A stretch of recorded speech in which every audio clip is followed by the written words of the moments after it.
আল্লাহ নবী আল্লাহ রাসূল সাহাবা ইকরাম ওদের সাথে আলাপ আলোচনা করে সূরার নাম সূরাতুল আয-যারিয়াত কোরআন শরীফ 51 নম্বর সূরা পরিষ্কার 55 নম্বর আয়াতের মধ্যে আল্লাহ পাক জানিয়ে দেয় ওয়াযাক্কির ফা ইন্নায যিকরা তানফাউল মুমিনিন।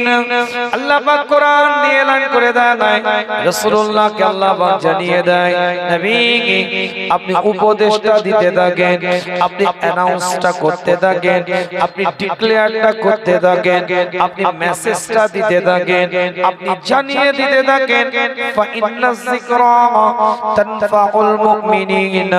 যারা মুমিন হবে তাদের জন্য আপনার উপদেশটা উপকারে এসে যাবে।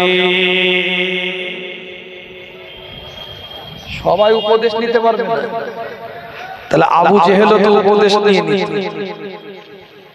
সবাই রাসূলুল্লাহর উপদেশ নিতে পারবে না, কোরআনের বাণী শুনবে সবাই, কিন্তু কোরআনের বাণীটা শোনার পরে আল্লাহর হুকুমটা জানার পরে রাসূলুল্লাহ সাল্লাল্লাহু আলাইহি ওয়াসাল্লামের আদর্শটাকে দেখার পরে সবাই সেই রাস্তার পথিক হতে পারবে না, সেই হুকুমটা মান্যতা দিতে পারবে না। আবু জেহেল কোরআনের কথা শুনেছে, আবু লাহাব শুনেছে, উতবা শুনেছে, সাইবা শুনেছে, আবু সুফিয়ানের মতো মানুষও কোরআনের কথা শুনেছে, কিন্তু পৃথিবীর মধ্যে যারা রাসূলুল্লাহর আদর্শ নিয়েছে তারা হচ্ছে মুমিন। মুমিনের পরিচয় আল্লাহ দিয়ে দিয়েছেন রাদিয়াল্লাহু আনহুম ওয়া রাদু আন। আল্লাহ তাদের উপরে খুশি হয়ে গিয়েছে, তারাও আল্লাহর উপরে খুশি হয়ে গিয়েছেন। 1,25,000 সাহাবা যারা রাসূলুল্লাহর কথাও শুনেছে, কথা অনুযায়ী নিজেদের জীবনটাকে তৈরি করেছে। এক একটা বান্দাকে আল্লাহ পাক কবুল করে নিয়ামতের দ্বারা পরিপূর্ণ করে দিয়েছে। জোরে বলেন না সুবহানাল্লাহ। আল্লাহ কোরআনুল কারীমের মধ্যে পরিষ্কার করে জানিয়ে দেয়, আমি বলি না কোরআন জানিয়ে দিচ্ছে। সূরার নাম সূরাতুল ফুসসিলাত 41 নম্বর সূরা 33 নম্বর আয়াতের মধ্যে আল্লাহ পাক পরিষ্কার করে জানিয়ে দেয় ওয়া মান আহসানু কাওলাম মিম্মান দাআ ইলাল্লাহ ওয়া আমিলা সালিহান ওয়া ক্বালা ইন্নানি মিনাল মুসলিমিন।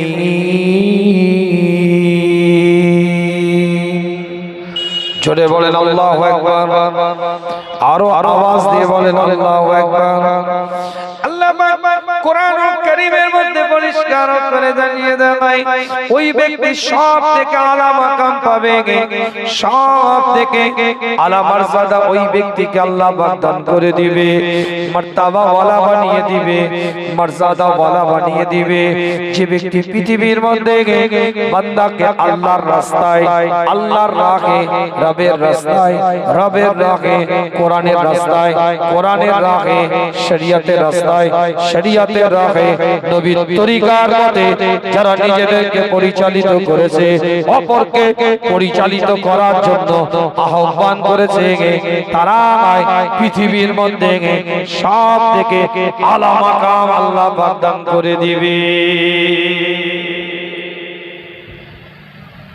এই জায়গায় তো মানুষকে রাস্তা দেখাবার জন্য, রুট দেখাবার জন্য, পথ দেখাবার জন্য এখানে মানুষ বসবে, জীবনটাকে তৈরি করে এক একটা বান্দাকে আল্লাহ কবুল করে নিয়ে ওলিদের মাকাম আল্লাহ পাক দান করে দিবে। জোরে বলেন সুবহানাল্লাহ।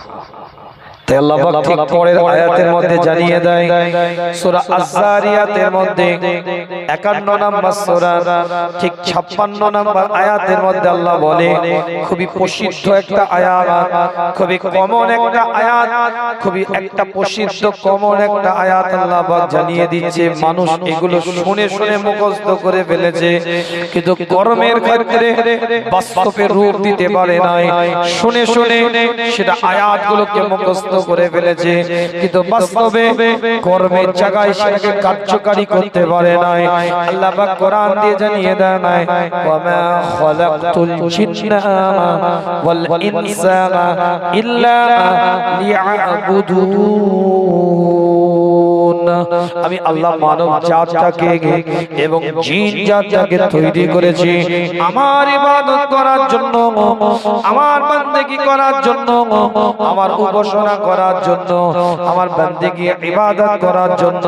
ঠিক তার পরের আয়াতে অর্থাৎ সূরার নাম সূরাতুল যারিয়াত 51 নম্বর সূরার ঠিক 57 নম্বর আয়াতের মধ্যে আল্লাহ পাক বলছেন মা উরিদু মিনহুম মির রিজকিন ওয়া মা উরিদু আইয়ুতঈমুন। আমি আল্লাহ তাদেরকে আমার রিজিকের জন্য তৈরি করি না। মা উরিদু মিনহুম মির রিজকিন, আমি আল্লাহ আমাকে রিজিক দিবে, আমি আল্লাহ আমাকে খাদ্য দিবে। ওয়া মা উরিদু আইয়ুতঈমুন, তারা আমাকে খাদ্য দিবে, আমাকে রিজিক দিবে। এজন্য আমি আল্লাহ মানব জাতটাকে সৃষ্টি করি না। কেন আল্লাহ ঠিক তার পরের আয়াতের মধ্যে 58 নম্বর আয়াতের মধ্যে জানিয়ে দেয় ইন্নাল্লাহা ওয়ার রাজ্জাকু যুল কুওয়াতিল মাতিন। আমি আল্লাহ সমস্ত রিজিকের উৎস আমার হাতের মুঠোর মধ্যে, আমি আল্লাহ আমার ক্ষমতার মধ্যে সমস্ত রিজিকের উৎস। ইন্নাল্লাহা ওয়ার রাজ্জাকু যুল কুওয়াতিল মাতিন, এবং সমস্ত ক্ষমতা আমি আল্লাহ আমার কুদরতি হাতের মুঠোর মধ্যে আমি রেখে দিয়েছি। আলোচনা বোঝা যাচ্ছে তো নাকি? একদম কোট টু কোট আলোচনা চলছে। আয়াতের অর্থটা যদি পিছন দিক থেকে নেন, পিছন দিক থেকে মানে 58 নাম্বার, 57 নাম্বার, 56 নাম্বার, 55 নাম্বার, এইভাবে যদি অর্থটাকে তুলে নিয়ে আসেন তাহলে আল্লাহ কি বললেন একটু বোঝেন ভালো করে, খুব সুন্দর করে একটু আপনাদেরকে বোঝাবার চেষ্টা করি। আল্লাহ পাক যদি আমার জবান থেকে বের করে নেয়, আল্লাহ পাক কোরআন দিয়ে বলছে ইন্নাল্লাহা ওয়ার রাজ্জাকু যুল কুওয়াতিল মাতিন। আমি আল্লাহ সমস্ত রিজিকের মালিক, আমি আল্লাহ এবং সমস্ত ক্ষমতার মালিকও আমি আল্লাহ। মা উরিদু মিনহুম মির রিজকিন ওয়া মা উরিদু আইয়ুতঈমুন। আমি আল্লাহ কাউকে আমার রিজিকের জন্য তৈরি করি না, আমাকে খাদ্য দিবে জন্য তৈরি করি নাই। তাহলে কেন তৈরি করেছেন? উত্তর আসছে আপনার কোরআন বলে ওয়া মা খালাকতুল জিন্না ওয়াল ইনসা ইল্লা লিয়াবুদুন। আমার ইবাদতের জন্য এই মানব জাতটাকে আমি আল্লাহ তৈরি করেছি। তাহলে ইবাদতটা করবে কি করে? আমার প্রশ্ন আসছে, আমার কথা বুঝতে পারছে? বান্দা ইবাদত করবে কি করে? বান্দা জিকির করবে কি করে? বান্দা ফিকির করবে কি করে? বান্দা মুরাকাবা করবে কি করে? বান্দা মুশাহিদা করবে কি করে? বান্দা তাজকিয়া নফস করবে কি করে? বান্দা রবের নৈকট্য অর্জন করবে কি করে? ইবাদত করবে কি করে? সিজদা করবে কি করে? রুকু করবে কি করে? তাসবিহ করবে কি করে? জিকির আজকার করবে কি করে? বান্দাকে যে আল্লাহ ইবাদত করার জন্য যে সৃষ্টি করে রিজিকের জন্য নয়, খাদ্যের জন্য নয়, সমস্ত খাদ্যের মালিক আল্লাহ কুদরতি হাতের মুঠোর মধ্যে, সমস্ত ক্ষমতা আল্লাহ কুদরতি হাতের মুঠোর মধ্যে রেখে দিয়েছে।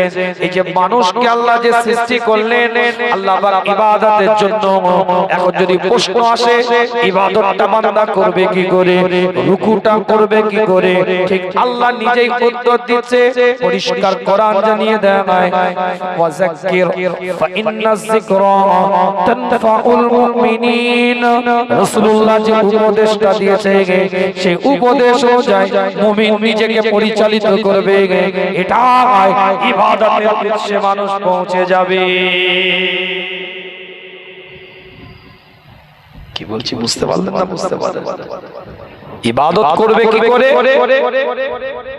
প্রশ্ন যখন আপনার যাচ্ছে, আল্লাহ নিজেই বলছেন যে আমার রাসূলুল্লাহ যে উপদেশ দিয়েছে এই উপদেশ অনুযায়ী জীবনটাকে তৈরি করো। ইবাদতের মাকামে আল্লাহ পাক, শীর্ষের মাকামে আল্লাহ পাক পৌঁছে দিবে। জোরে বলেন না সুবহানাল্লাহ। একটু জোরে বলা যাবে না? চিৎকার দিয়ে বলা যাবে না? কি ভাই আমি কি ফাঁকি মারছি বলে মনে হচ্ছে আপনাদের? যে হুজুর লোকজন কম দেখে কোন রকম চলে যাওয়ার লাইন করছে, এরকম কিছু মনে হচ্ছে না? একটু দলিল আদিল্লাহ দিয়ে বোঝাচ্ছি আপনাদেরকে, একটু বুঝুন। ওয়াজের মাহফিলে ওয়াজ শোনার, নসিহত শোনার আগ্রহে বসুন। কিছু মনে করবেন না, এখন জলসার মাহফিলগুলোকে তিন শ্রেণীর ব্যক্তিত্ব থাবা বসিয়েছে। এটা হচ্ছে কমেডিয়ান বক্তা, লেজ নেই, ঠ্যাং নেই, হাতা নেই, মাথা নেই, মুন্ডু নেই, যা খুশি বলে দিয়ে চলে গেল। ইউটিউবে 1.5 মিনিটের 2 মিনিটের ক্লিপস ভাইরাল আছে, ফেসবুকের 1.5 থেকে 2 মিনিটের ক্লিপস ভাইরাল আছে। ভাইরাল বক্তাকে দাওয়াত করে নিয়ে চলে আসলাম আপনি আমি, সুন্দর করে বক্তৃতা দেওয়ার জন্য স্টেজে তুলে দিলাম। 2 ঘন্টা আর কিছু খুঁজে পাচ্ছে না কমেডিয়ান বক্তা। কোরআন নেই, হাদিস নেই, দলিল আদিল্লাহ নেই, শরীয়তের মানচিত্রে কোনো কথা নেই, ইসলামের আইন কানুন অনুযায়ী কোনো বক্তব্য নাই, নিজের মন গড়া কিছু কথা বলে দিয়ে চলে গেল। আরেক শ্রেণীর বক্তা হচ্ছে রাজনৈতিক বক্তা। নবীর মেম্বারগুলোকে কিছু রাজনৈতিক বক্তা থাবা বসিয়েছে। কথা বুঝতে পারছেন? আর তৃতীয় শ্রেণীর মানুষ হচ্ছে এই দোকান, বাজার, এই রাস্তার দুধারে ফুচকার দোকান, ঘুগনির দোকান, চটপটির দোকান, ম্যাগির দোকান, আইসক্রিমের দোকান, চারিদিকে বেচা কেনা চলবে। আল্লাহ মাফ করেন, জোয়ান যুবতী মেয়ে ছেলে অবাধ্যভাবে রাস্তার উপরে অবৈধভাবে শরিয়াত বিরোধী কার্যকলাপের সাথে যুক্ত থাকবে আজকের দিনেও। কথাটা ঠিক বলছি না? 1 ঘন্টা আগে ওই রাস্তার উপর দিয়ে হাঁটা দায় ছিল, এখনো আছে। ঈদের দিনে মেয়েরা অতটা সাজে না, জালসার দিনে যতটা সেজে গুজে রাস্তায় ঘুরে বেড়ায়। কেউ চাঁদ থেকে আসেনি, কেউ মঙ্গল গ্রহ থেকে রকেটে করে নামেনি, কেউ সুমিতা উইলিয়ামসের পাশের সিটে বসে আপনার গ্রামে কেউ ঢুকে নাই। সব আপনারই এলাকার মানুষ, আপনারই পরিবারের কেউ না কেউ। আজকে তাদেরকে কন্ট্রোল করতে পারিনি। অবশ্যই ইসলাম দ্বীন শরিয়াত পুরুষদের জন্য যেমন, মেয়েদের জন্য ঠিক তেমন। তারাও ওয়াজ শুনবে, নসিহত শুনবে, কোরআনের কথা শুনবে, আল্লাহ রাসূলের কথা শুনবে। তারা নিজেদেরকে নেককার বান্দীদের পরিচয় দিবে। ইসলাম ওয়াজ শুনতে নিষেধ করেনি। ওয়াজের মজলিসে গিয়ে নির্দিষ্ট প্যান্ডেলে জায়গায় গিয়ে বসতে ইসলাম নিষেধ করে নাই। ইসলাম তোমাকে ঘোরাফেরা করে পরিবেশ নষ্ট করতে নিষেধ করেছে। মেয়েদের প্যান্ডেল থাকবে, নির্দিষ্ট জায়গা থাকবে, ঘেরা থাকবে, সেখানে মা বোনরা গিয়ে ওয়াজ নসিহত শুনবে। কি ভাই কথা ঠিক? শরিয়তের নীতি আদর্শ নিয়মাবলী অনুযায়ী নিজেদের জীবনটাকে করবে, শরিয়তের মানচিত্রের দ্বারা নিজেদের জীবনটাকে পরিচালিত করবে। তবেই তো এই মাহফিল, এই মজলিসগুলো আশাটা সার্থক হবে। পরবর্তী প্রজন্মকে যদি গাইড না করতে পারি, পরবর্তী প্রজন্মকে যদি রাস্তা না দেখাতে পারি, পরবর্তী প্রজন্মকে যদি রুট না দেখাতে পারি, তাহলে কিন্তু আমাদের কপালে খাড়া দিয়ে আছে। আমি বলিনি, কোরআন বলছে। আল্লাহ নবী মুহাম্মদ রাসূলুল্লাহ সাল্লাল্লাহু আলাইহি ওয়াসাল্লাম হুজুর সাহাবে کرام হুজুরদের সাথে আলাপ আলোচনা করে এক একটা কোরআনের আয়াতকে আল্লাহ পাক নাযিল করে দেয়। সূরার নাম সূরাতুল আনফাল। কোরআন শরীফ পরিষ্কার করে 8 নম্বর সূরা আমার আল্লাহ পাক 2 নম্বর আয়াতের মধ্যে জানিয়ে দেয়, ইন্নামাল মুমিনুনা الذي إذا ذكر الله وجلت قلوبهم وإذا تليت عليهم آياته وزادتهم إيمانا وعلى ربهم يتوكلون। জোরে বলেন আল্লাহু আকবার, আরো জোরে বলেন আল্লাহু আকবার। আল্লাহ কোরআনুল কারীমের মধ্যে পরিষ্কার করে জানিয়ে দিচ্ছে মুমিন বান্দাদের দুটো পরিচয় লক্ষ্য করা যাবে, ঈমানদারদের দুটো পরিচয় লক্ষ্য করা যাবে, দুটো বৈশিষ্ট্য তাদের মধ্যে থাকবে, দুটো খুসুসিয়াত তাদের মধ্যে উপলব্ধি করা যাবে। এক নাম্বার, তাদের সামনে যখন আল্লাহ জিকিরটা হতে থাকবে, আল্লাহ জিকিরে তাদের অন্তরটা কাঁপতে থাকবে, আল্লাহ জিকিরে তাদের দিলটা কাঁপতে থাকবে। ওয়া ইযা তুলিআত আলাইহিম আয়াতুহু, যখন তাদের সামনে কোরআনের আয়াতগুলোকে তেলাওয়াত করা হবে, তাদের ঈমানের নূরটাকে, আলোটাকে, জ্যোতিটাকে আমার আল্লাহ পাক বাড়িয়ে দিবে। স্পষ্ট কথা আজ বলে যায় আপনাদের খিদমতে, কোন ঈমানদার এখানে কোরআনের কথা হচ্ছে, শরীয়তের কথা হচ্ছে, দ্বীনের কথা হচ্ছে, আল্লাহ পাকের জিকির চলছে, প্রকৃত ঈমানদার মাচায় বসে আড্ডা মারতে পারবে না, দালানে বসে পাবজি খেলতে পারবে না, ফ্রি ফায়ার নিয়ে ব্যস্ত থাকতে পারবে না, ড্রিম 11 নিয়ে ব্যস্ত থাকতে পারবে না, আইপিএল ম্যাচ দেখতে নিজেকে ব্যস্ত রাখতে পারবে না। প্রকৃত ঈমানদার যে হবে, আজ এখানে কোরআনের আলোচনা হচ্ছে, আল্লাহ পাকের জিকির চলছে, সফটওয়্যার বেরিয়ে গিয়েছে, ক্যারাম বোর্ড, লুডু, টিকটু, তাস, গোটা পৃথিবীময় জুয়া সফটওয়্যার বেরিয়ে গিয়েছে। মুসলমানের বাচ্চা এখানে কোরআনের কথা শোনার পরে আল্লাহ জিকিরে তাদের অন্তরটা কাঁপবে, তাদের দিলটা কাঁপবে। আল্লাহ জিকির শোনার পরে তাদের অন্তরটা ভাইব্রেটিং হতে থাকবে। আল্লাহ পাকের কোরআনের আয়াত তেলাওয়াত শোনার পরে তাদের ঈমানের নূরটাকে আমার আল্লাহ পাক বাড়িয়ে দিবে। প্রকৃত ঈমানদার কোশ্চিন কালেও এই জায়গাটাকে অ্যাভয়েড করে বসে থাকতে পারবে না। আমি বলিনি, কোরআন প্রকৃত ঈমানদার যে হবে, তার অন্তরটা আল্লাহ জিকিরে কাঁপতে থাকবে। এখানে আসার জন্য তার মনটা ব্যতিব্যস্ত হয়ে যাবে। বক্তার চেহারা দেখার জন্য নয়, বক্তার জবানে তেলাওয়াতটা শোনার জন্য।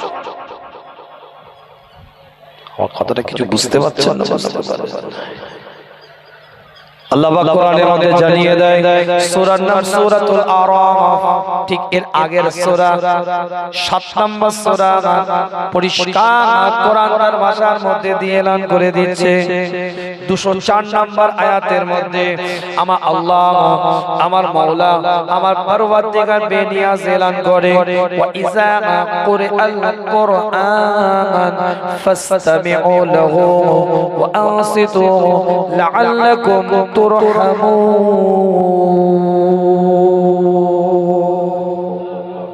একটু সাথ দেন, জোরে বলেন আল্লাহু আকবার, আরো আওয়াজ দিয়ে বলেন আল্লাহু আকবার। আল্লাহ কোরআনুল কারীমের মধ্যে পরিষ্কার করে জানিয়ে দিয়েছে প্রকৃত ঈমানদারের পরিচয় আল্লাহ পাক আয়াতের মধ্যে দিলেন।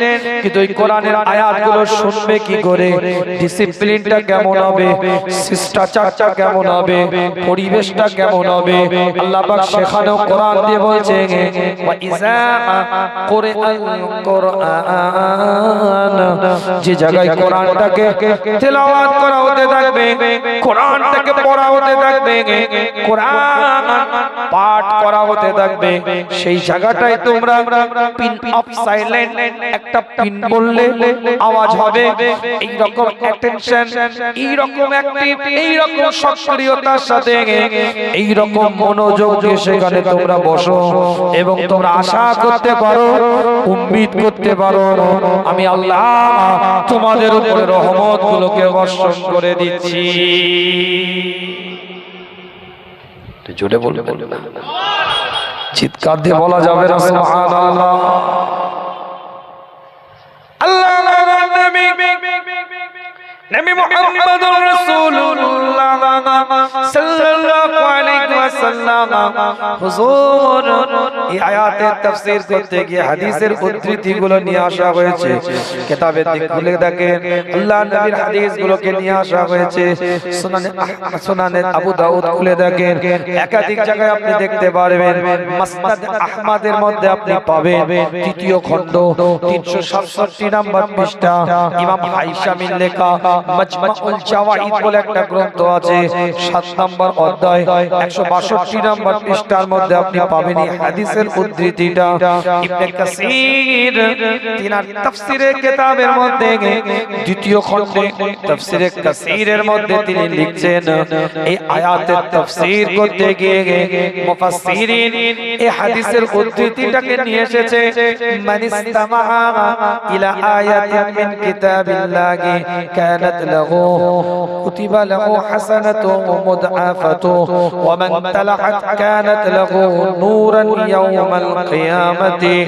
আল্লাহ নবী মুহাম্মদুর রাসূলুল্লাহ সাল্লাল্লাহু আলাইহি ওয়াসাল্লাম জানিয়ে দেন মানিস্তামা ইলা আয়াতিন মিন কিতাবিল্লাহি কোরআন শরীফের মধ্যে থেকে একমাত্র যদি কোনো ব্যক্তি একটা আয়াতকে যদি শ্রবণ করে, একটা আয়াতকে যদি কেউ কর্ণপাত করে, কুতিবা লাহু হাসানাতু মুদআফাতু, আমার আল্লাহ পাক তার নামায় আমলে অশেষ সওয়াব দান করে দেয়।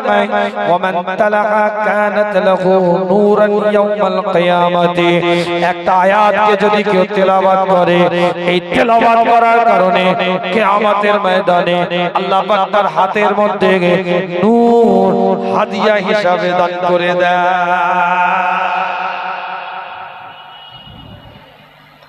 কি বলছে বুঝতে পারলেন? এই দুনিয়াতে একটা আয়াত তেলাওয়াত শুনলে কুতিবা লাহু হাসানাতু মুদআফাতু, আল্লাহ পাক অশেষ সওয়াব তাদেরকে দান করবে। ওয়া মান তালাহা কানাত লাহু নূরান ইয়াওমাল কিয়ামাতি, একটা আয়াত যদি তেলাওয়াত করে ওই আয়াতটাকে নূর বানিয়ে আল্লাহ কিয়ামতের ময়দানে তাদেরকে হাদিয়া দিয়ে দিবে। জোরে বলেন। কিতাবটা খুলে দেখেন মুসান্নিফ ইবনে আব্দুর রাজ্জাক এই গ্রন্থের মধ্যে ঠিক এই ধরনের একটা হাদিস নিয়ে আসা হয়েছে। সেখানে সামিঈন হযরত শুননেওয়ালা মানুষদের ফজিলতের কথা বলা হয়েছে। মানিস্তামা ইলা আয়াতিন কুতিবা লাহু হাসানাতু মুদআফাতু, ওখানে যেমন বলা হয়েছে একটা আয়াত শুনলে অশেষ সওয়াব দান করা হবে, ঠিক এই হাদিসের ইবারতের মধ্যে বলা হয়েছে মানিস্তামা ইলা আয়াতিন মিন কিতাবিল্লাহি মানিস্তামা ইলা আয়াতিন মিন কিতাবিল্লাহি কানাত লাহু নূরান ইয়াওমাল কিয়ামাতি, একটা আয়াত যদি কেউ শ্রবণ করে, একটা আয়াত যদি কেউ কর্ণপাত করে, কোন সামিঈন হযরত একটা আয়াতকে যদি শুনতে থাকে, এই আয়াতটাকে শোনার কারণে আমার আল্লাহ কাল কিয়ামতের ময়দানে, কাল হাসরের ময়দানে তাদের হাতের মধ্যে নূর আল্লাহ পাক হাদিয়া দান করে দিবে। তাহলে তেলাওয়াত করলেও নূর পাবে,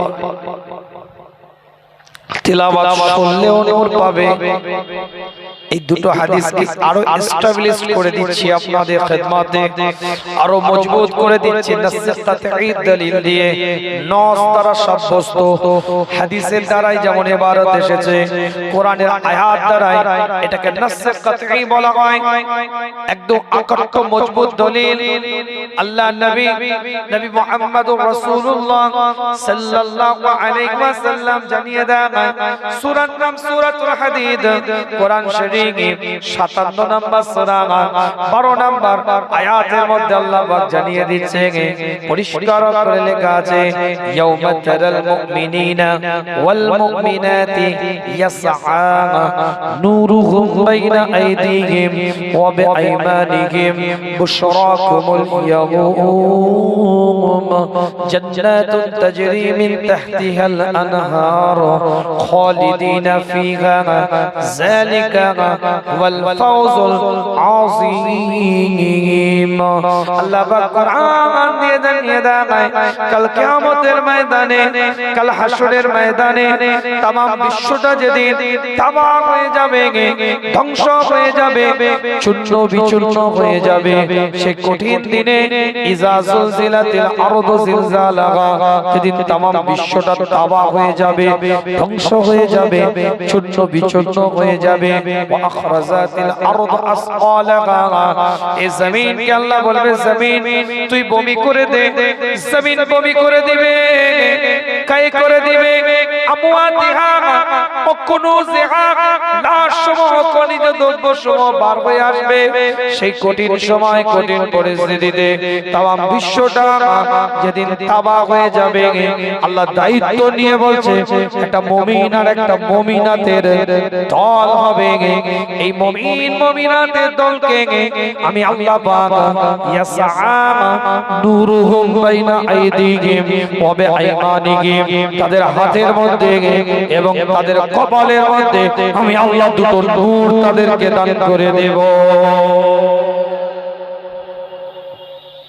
যে কজন আছেন একটু সবাই মিলে বলা যাবে না সুবহানাল্লাহ আমি তো বাড়ি থেকে কারোর কলার ধরে গলায় গামছা দিয়ে হিড়হিড় করে টেনে তো আনতে পারবো না গায়ে মাথায় হাত বুলিয়ে পায়ে ধরে হাতে ধরে ডেকে আনতে হবে কোরআনের মাহফিল এখন যে কজন আছে মুখে হাত দিয়ে বলে প্রায় 45 মিনিটের কাছাকাছি কম বেশি আলোচনা করেছি 1 মিনিটের জন্য মনে হয়েছে যে আমি ফাঁকি মেরে চলে যাবার লাইন করছি তাহলে আমি যখন খেটে খুঁটে একটু কিছু বলার চেষ্টা করছি বলার মালিক আল্লাহ আমি বলার চেষ্টা করছি খেটে খুঁটে কিছু আপনাদেরকে একটু আমাকে তো সাথ দেওয়ার দরকার আছে না না কথা বলেন আছে না না আমি অন্য কাউকে দরকার নেই আপনাদের দরকার আপনারা যখন বসে আছেন আপনাদেরকে নিয়ে কাজ করব বাকি আবার আসলে তাদেরকে নিয়ে কাজ করব কারণ জোর করে তো কাউকে এনে কিছু করাতে পারবো না এখন যে কজন আছেন আল্লাহকে একটু ডাকা যাবে কে কে ডাকবেন একটু দুটো হাত এইভাবে টনটনে করে তুলেন তো দেখি এইভাবে এই যে আমি যেমন তুলে আছি এই ঠিক এইভাবে সোজা সোজা একটা টনটনে হাত এটা ব্যাকলে হবে না টনটনে হাত অনেক জায়গায় হাত তোলার সময় এসে গিয়েছে আসেনে ভাই এখন আমরা সব বোনাই কিছুদিন পরে আমরা শালা হয়ে যাব 4 তারিখের পরে হাত নামাতে বলবি তোমার পীরের আওলাদ 1 থেকে 1.5 মিনিট হাতটা তুলে রাখতে বলছে কোথায় কোরআনের মজলিসে শরীয়তের মজলিসে ইসলামের মাহফিলে দ্বীন ইসলাম শরীয়তকে চিন্তা করার জায়গায় এখানে হাত নামাতে মন চাইছে তাকবীরের একটা ধ্বনি দেন দেখি নারে তাকবীর এই আওয়াজে হবে না ইমানদারের মতন আওয়াজ দেন দেখি নারে তাকবীর নারে তাকবীর সিলসিলায়ে ফুরফুরা শরীফ সিলসিলায়ে ফুরফুরা শরীফ মসলাকে মুজাদ্দিদে জামা মসলাকে মুজাদ্দিদে জামা নারে তাকবীর নারে তাকবীর নারে তাকবীর মাশাআল্লাহ আল্লাহ পাক কবুল করে এই কোচিরা চলে আয় রাস্তায় তাকবীর দিলি মজলিসে দিবি না তোর পীরের আওলাদ তোদেরকে ডাকছে চলে আয় রাস্তায় তাকবীর দিয়ে দিয়ে নিয়ে আসলি তোর পীরের আওলাদকে সামনে চলে কোচিরা সামনে চলে আয় আল্লাহ পাক কবুল করেন জোরে বলেন আমিন আরো জোরে বলা যাবে না আমিন চিৎকার দিয়ে বলা যাবে না আমিন আওয়াজ দিয়ে বলা যাবে না আমিন নারে তাকবীর নারে তাকবীর নারে তাকবীর যাদের হৃদয়ে আছে আল্লাহর ভয় তারা কবু পথ ভুলে যায় না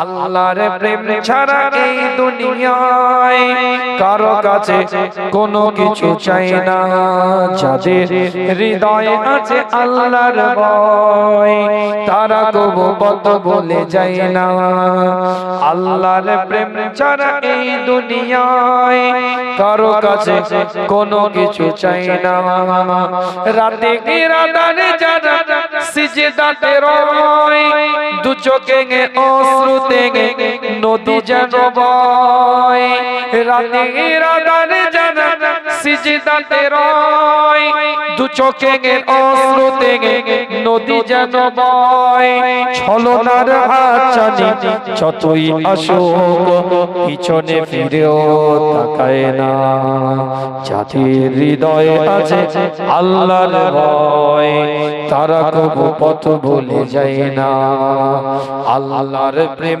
ছাড়া এই দুনিয়ায় কারো কাছে কোনো কিছু চাই না দিন কায়েমের পথে যারা অবিচল তারা হলো আল্লাহর প্রিয়জন বাতিলের কাছে যারা হার মানে না সংগ্রাম করে যায় অমরণ দিন কায়েমের পথে যারা অবিচল, তারা হলো আল্লাহর প্রিয়জন। বাতিলের কাছে যারা হার মানে না, সংগ্রাম করে যায় অমরণ। হেরার আলোতে জাগা হৃদয় রঙিন, হাতে আল কোরআনের দীপ্ত সঙ্গীন। হেরার আলোতে জাগা হৃদয় রঙিন, হাতে আল কোরআনের দীপ্ত সঙ্গীন। সত্যের পথে যারা নিবেদিত প্রাণ, শত্রুকে কবু ভয় পায় না। যাদের হৃদয়ে আছে আল্লাহর ভয়, তারা কবু পথ ভুলে যায় না। আল্লাহর প্রেম ছাড়া এই দুনিয়ায় কারো কাছে কোনো কিছু চাই না। আল্লাহুম্মা সাল্লি আলা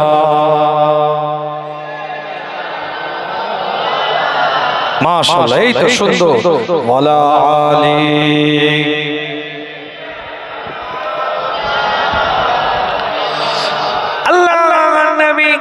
নবী মুহাম্মদুর রাসূলুল্লাহ সাল্লাল্লাহু আলাইহি ওয়াসাল্লামের উপরে এক একটা কোরআনের আয়াতকে আল্লাহ পাক নাযিল করে দিতে থাকে, এক একটা ইবারতকে আল্লাহ পাক নাযিল করে দিতে থাকে। না বানোয়াটি আলোচনা আপনাদের খিদমতে নয়, দলিল কেন্দ্রিক দুটো কথা আপনাদের খিদমতে। আল্লাহ পাক কোরআন দিয়ে জানিয়ে দিচ্ছে কাল কিয়ামতের ময়দানে, কাল হাশরের ময়দানে আল্লাহ পাক দুটো নূর দিবে তাদেরকে যারা পৃথিবীর মধ্যে কোরআনের আয়াতগুলোকে শ্রবণ করেছে, কোরআনের আয়াতগুলোকে তেলাওয়াত করেছে। কিয়ামতের ময়দানে আমার আল্লাহ কোরআন দিয়ে জানিয়ে দিচ্ছে ইয়াসআ নূরুহুম বাইনা আইদিহিম ওয়া বিআইমানিহিম বুশরাকুমুল ইয়াওম। আল্লাহ পাক তাদেরকে শুধুমাত্র দুটো নূর দিবে এটা নয়, একটা তাদের হাতের মধ্যে নূর চমকাতে থাকবে, আরেকটা তাদের কপালের মধ্যে আলো নূরটা চমকাতে থাকবে। আল্লাহর পক্ষ থেকে জানিয়ে দেয়া আমায় ইয়াসআ নূরুহুম বাইনা আইদিহিম ওয়া বিআইমানিহিম। আল্লাহ পাক কোরআন দিয়ে বলছে বুশরাকুমুল ইয়াওম, রবের পক্ষ থেকে, আল্লাহর পক্ষ থেকে, মাওলার পক্ষ থেকে সেই দিনে তাদেরকে সুসংবাদটা দিয়ে দেয়া হবে। শুধুমাত্র আলো নয়, তোমাদের জন্য আমি আল্লাহ জান্নাতটাকেও বরাদ্দ রেখে দিয়েছি। আরো জোরে, আরো জোরে। আল্লাহ পাক কোরআন দিয়ে বলে শুধু জান্নাতে ঢোকানো হবে, বের করে দেওয়া হবে, বিষয় এটা নয়। তাদেরকে খালিদিনা ফিহা, চিরস্থায়ী সেই জান্নাতের মধ্যে আমি আল্লাহ তাদের থাকার ব্যবস্থা করে দেব, আমি আল্লাহ তাদের থাকার জায়গা করে দেব, এবং আমি আল্লাহ সেই দিনের সাকসেসের সার্টিফিকেটটা তাদেরকে দিয়ে দেব। বাড়ি আছে, টাকা আছে, অর্থ আছে, সম্পদ আছে, ব্যাংক ব্যালেন্স আছে, সুন্দরী বউ আছে। আপনি সাকসেসের মানদণ্ডে পৌঁছাতে পারেন নাই, আপনি সাকসেসের জায়গায় পৌঁছাতে পারেন না। আপনার আছে, ঠিক আছে, এটা আপনার কাছে তিনটে ছেলে, তিনজনই চাকরিজীবী, তিনটে জামাই, চারটে জামাই, চারজনই বড় ব্যবসাদার, আপনি সাকসেস হয়ে গিয়েছেন। এটা আপনার আমার কাছে ডেফিনেশন, এটা আপনার আমার কাছে সংজ্ঞা। কিন্তু প্রকৃত সাকসেসের মানদণ্ডে সেই দিনে পৌঁছাবে যাদের হাতের মধ্যে আল্লাহ নূরটাকে দিয়ে দেবে, যাদেরকে আল্লাহ সুসংবাদ দিয়ে দিবে। যালিকা যালিকা, আল্লাহ কোরআন দিয়ে বলছে তাদের জন্য ওই দিনটাই আমি আল্লাহ পাক যালিকা ওয়াল ফাউজুল আযীম, আমি আল্লাহ তাদের ওই দিনে সাকসেসের মানদণ্ডে পৌঁছে দেব, যেদিন তারা জান্নাতের মধ্যে চিরস্থায়ী থাকার ব্যবস্থাটা হয়ে যাবে। আরো জোরে, আরো জোরে। ওখানে যেমন একটা মুমিন পুরুষ মহিলাদের একটা দল থাকবে, ঠিক একটা মুনাফিকদের দলও থাকবে।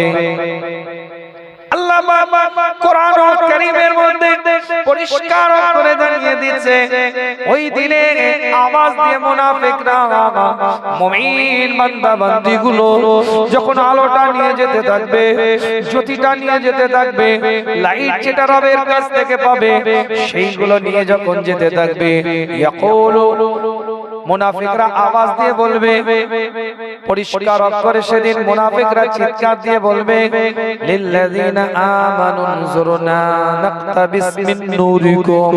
ঈমানদারদের দিকে লক্ষ্য করে আওয়াজ দিয়ে চিৎকার দিয়ে মুনাফিকরা বলতে থাকবে, তোমাদের হাতের মধ্যে যে আলো আছে ওই আলোটা আমাদেরকে একটু দাও, তোমাদের হাতের মধ্যে যে জ্যোতিগুলো চমকাচ্ছে ওই জ্যোতিগুলো আমাদেরকে একটু দাও, ওই আলো গুলো আমাদেরকে একটু দাও। নাকতাবিস মিন নূরিকুম। আমি বলি না, কোরআন বলছে সামান্য পরিমাণ আলো তারা চাইবে। নাকতাবিস মিন নূরিকুম, সামান্য পরিমাণ লাইট তারা চাইবে, ওই আলোগুলোর ভিতর থেকে সামান্য পরিমাণ আলো তারা চাইবে। নাকতাবিস মিন নূরিকুম, সামান্য পরিমাণ আলো আমাদেরকে দাও। সূরা হাদীদের পরিষ্কার কোরআন 57 নম্বর সূরা পরিষ্কার 13 নম্বর আয়াতের মধ্যে আল্লাহ বলছে, যখন তারা বারবার বিরক্ত করতে থাকবে, বারবার যখন চাইতে থাকবে, তারা দিবে না। কি পরিমাণ আলো চাইবে, কত পরিমাণ আলো চাইবে সেটাও কোরআন জানিয়ে দিচ্ছে। একটা মোমবাতি থেকে আর একটা মোমবাতি জ্বালাতে গেলে যে পরিমাণ আলো লাগে সেই পরিমাণ আলো মুনাফিকরা চাইবে মুমিনদের কাছে। ইয়াউমা ইয়াকুলুল মুনাফিকুনা ওয়াল মুনাফিকাতু লিল্লাযিনা আমানু নজুরুনা নাকতাবিস মিন নূরিকুম কিলা ইরজিউ ওয়ারাআকুম ফালতামিসু নূরা ফাদুরিবা বাইনাহুম বিসুরিন লাহু বাব বাতিনুহু ফীহি রাহমাতুহু ওয়া যাহিরুহু মিন খিবালিহিল আযাব। জোরে বলেন আল্লাহু আকবার, আরো আওয়াজ দিয়ে বলেন আল্লাহু আকবার। আল্লাহ কোরআন কারীমের মধ্যে পরিষ্কার করে জানিয়ে দিয়েছে মুমিন বান্দা বান্দীদের দিকে লক্ষ্য করে, ইয়াকুলুল মুনাফিকুনা ওয়াল মুনাফিকাতু লিল্লাযিনা আমানু নজুরনা নাকতাবিস মিন নূরিকুম। তারা যখন আলোগুলো নিয়ে যাবে তাদের কাছ থেকে সামান্য পরিমাণ আলো চাইবে, জ্যোতি চাইবে, তারা আলো দিতে চাইবে না। একটা মোমবাতি থেকে আর একটা মোমবাতি জ্বালানোর জন্য যে আলোটা লাগে সেই পরিমাণ আলো চাইবে, তারপরেও তারা আলো দিতে চাইবে না। সবাই প্রশ্ন মনে হচ্ছে যে কেন এত সামান্য পরিমাণ আলো চাওয়ার পরে দিল না, দিলে তো হয়ে যেত। একটু ছোট্ট করে উদাহরণ দিচ্ছি, যুবক ছেলেরা যখন এসেছে আগ্রহ করে যখন একটু ওয়াজ শুনছে, একটু বলো তো যুবকেরা এটা কিসের আলো? জোরে বলো। সবাই বলবে মোবাইলের আলো, সবাই আওয়াজ দিয়ে বলবে, কিন্তু আদৌ কি এটা মোবাইলের আলো? একটু ব্যাখ্যা দিলে বুঝতে পারবে। আপনি একটু বুঝুন, আপনার মোবাইলটা যখন 20% এর নিচে চার্জটা চলে যায়, আপনাকে একটা ইউএসবি কর্ডের মাধ্যমে চার্জিং সিস্টেম পয়েন্ট 220 এর সাথে যুক্ত থাকে। 220টা 440 এর সাথে, 440টা 11000 এর সাথে, 11000টা 33000 ভোল্টের সাথে, 33000টা একদম মূল পাওয়ার সাপ্লাইয়ের সাথে কানেক্ট থাকে। তাহলে মূল পাওয়ার সাপ্লাই থেকে 33000, 11000, 440, 220 হয়ে তোমার পিছনে দেখো লাইভ চলছে মোবাইলে, ঠিক চার্জটা না নেমে যায়। তাই ওদের বোর্ডে একটা চার্জিং পয়েন্ট করা আছে, ওখান থেকে ইউএসবি কর্ডের মাধ্যমে টাইপ সি হোক আর টাইপ 2 হোক, এখানে একটা জ্যাক সিস্টেম লাগানো থাকে। এই ভিতরে পিছনে একটা ব্যাটারি থাকে, এই ব্যাটারির মধ্যে ওই পাওয়ারটা সংরক্ষিত থাকে। এটা কিন্তু মোবাইলের আলো নয়, এটা ওই পাওয়ার সাপ্লাইয়ের আলো যেটা ব্যাটারির মধ্যে সংরক্ষিত ছিল। যখন ইচ্ছা আপনি ফ্ল্যাশ লাইটটা অন করে আলোটা জ্বালাচ্ছেন। কথা বল, এত সুন্দর করে বুঝিয়ে দিলাম, কথা বল। তাহলে একটু যদি আপনি বলেন হুজুর এখান থেকে একটু আলো দেন, দিতে পারবো? সামান্য দেন পারবো, একটু খানিক দেন পারবো, কি বলবো আলো যেখান থেকে নিয়েছি ওই পাওয়ার সাপ্লাই বোর্ড থেকে তুমি সংগ্রহ করো। মুমিন বান্দারা এই কোরআনের মাহফিলে বসে বসে, শরীয়তের মাজলিসে বসে বসে, ইসলামের মাহফিলে বসে বসে কোরআন শুনে, কোরআন তেলাওয়াত করে আলোটাকে সংগ্রহ করেছে। আমার আল্লাহ কিয়ামতের ময়দানে তাদেরকে আলোটা দান করেছে। এখন মুনাফিকরা বলছে, মুনাফিকরা বলছে নাকতাবিস মিন নূরিকুম, ওই আলো থেকে আমাদের আলো দাও। যেমন এখান থেকে আলো আমার দেওয়া সম্ভব নয়, ওখানে মুমিনরাও সামান্য আলো মুনাফিকদেরকে দিতে পারবে না। তাই মুমিন বান্দারা আওয়াজ দিয়ে বলছে, কিলা রজিউ ওয়ারাআকুম ফালতামিসু নূরা, যেখান থেকে আলোগুলোকে সংগ্রহ করেছি সেখানে যা, সেখান থেকে আলোগুলোকে তোরা সংগ্রহ করে নিয়ে আয়, এখানে তোদেরকে আলো আমরা দিতে পারবো না। কি বলছে বুঝতে পারছে? এখানে আলো চাইছিস কেন? আলো এখানে দিতে পারবো না। কাইলা রজিউ ওয়ারাকুম ফালতামিসু নূরা, দুনিয়াতে যা, যেখান থেকে আলোটা সংগ্রহ করেছি সেখান থেকে আলোটা সংগ্রহ করে নিয়ে আয়, এখানে দিতে পারবো না। সংগ্রহ করছেন কোথায়? যখন বারবার বিরক্ত করবে, ফাদুরিবা বাইনাহুম বিসুরিন লাহু বাব, আমি বলি না কোরআন জানিয়ে দিচ্ছে, যখন বারবার বিরক্ত করবে, ফাদুরিবা বাইনাহুম বিসুরিন লাহু বাব, আমার আল্লাহ তাদের মাঝখানে একটা দরজা করে দিবে। একদিকে মুমিনরা থাকবে আর একদিকে মুনাফিকরা থাকবে। আমি বলি না কোরআন বলছে বাতিনুহু ফিহি রাহমাতু, যারা ভিতরের অংশে থাকবে তারা আল্লাহ রহমতের মধ্যে থাকবে। ওয়া যাহিরুহু মিন কিবালিহিল আযাব, আর যারা বাইরের অংশে থাকবে তারা আল্লাহর পক্ষ থেকে আযাব প্রাপ্ত হতে থাকবে। বুঝাতে পারছি? মুনাফিকরা আওয়াজ দিয়ে বলবে, আমি বলছি না কোরআন কত বাস্তব, একটু চিন্তা করে। ঠিক 14 নম্বর আয়াত, সূরার নাম সূরাতুল আল হাদিদ, 57 নম্বর সূরা, 14 নম্বর আয়াতের মধ্যে আল্লাহ বলছে, ইউনাদুনাকুম আলাম নাকুম মাআকুম ক্বালু বালা ওয়ালাকিন্নাকুম ফাতানতুম আনফুসাকুম ওয়া তারাব্বাসতুম ওয়ারতাবতুম গাররাতুকুমুল আমানিয়্যু হাত্তা জাআ আমরুল্লাহি حتى جاء أمر الله وغركم بالله الغرور। আল্লাহ পাক কোরআন দিয়ে জানিয়ে দেয়, পরিষ্কার করে লেখা আছে, মুনাফিকরা আওয়াজ দিয়ে বলতে থাকবে, ইউনাদুনাকুম আলাম নাকুম মাকুম, তোমরা কি আমাকে চেনো না? মুনাফিকরা বলবে কাদেরকে? মুমিন বান্দাদেরকে। তোমরা কি আমাদেরকে চিনতে পারছো না? আমাদেরকে কি তোমরা চেনো না? মুনাফিকরা জিজ্ঞাসা করে বলবে, আমরা কি তোমাদের মধ্যে সঙ্গে ছিলাম না? আমরা কি তোমাদের কাছে ছিলাম না? আমরা কি তোমাদের সঙ্গে ছিলাম না? ইউনাদুনাকুম আলাম নাকুম মাকুম, তখন আওয়াজ দিয়ে মুমিনরা বলবে, ক্বালু বালা, অবশ্যই তোমরা আমাদের সাথে ছিলে, কিন্তু তোমরা নিজেরাই নিজেদেরকে বিপদগ্রস্ত করেছো। তোমরা প্রতিজ্ঞা করেছিলে এবং সন্দেহ পোষণ করেছিলে এবং আকাঙ্ক্ষা তোমাদের মহাচ্ছন্ন করে রেখেছিল আল্লাহর হুকুম থেকে। তোমরা আশা পর্যন্ত আল্লাহর সাথে প্রতারণা করে গিয়েছো। এখানেই ব্যাখ্যা পুরো মিলে যাবে। মুমিনরা বলবে, আমরা কি আপনাদের সাথে ছিলাম না? মুনাফিকরা বলবে মুমিনদেরকে, আমরা কি তোমাদের সাথে ছিলাম না? শালা থাকে, বোনাই থাকে, ভাইরা ভাই থাকে, চাচতো ভাই থাকে, খালাতো ভাই থাকে, মামাতো ভাই থাকে, বন্ধু বান্ধব, এরকম বহু মানুষ আপনার আমার সাথে থাকে। আজকের এই জালসার মাহফিলে আপনার আমার সাথে তাবারুক নেওয়ার সময় বহু মানুষ থাকবে, কিন্তু মূল কাজের সময় তো তারা নেই। তাবারুকের সময় ঠিকই আছে। মুনাফিকরা বলবে, আমরা কি তোমাদের সাথে ছিলাম না? মুমিনরা বলবে, অবশ্যই ছিলে, কিন্তু যখন তোমাদেরকে ডাকা হয়েছিল তখন তো তোমরা আমাদের কথাকে উপেক্ষা করে চলে গিয়েছিলে। কিছু মনেই করুনি, রাস্তা দেখিয়েছিলাম, রুট দেখিয়েছিলাম, পথ দেখিয়েছিলাম, সেই রাস্তা অনুযায়ী নিজেকে পরিচালিত করো নাই।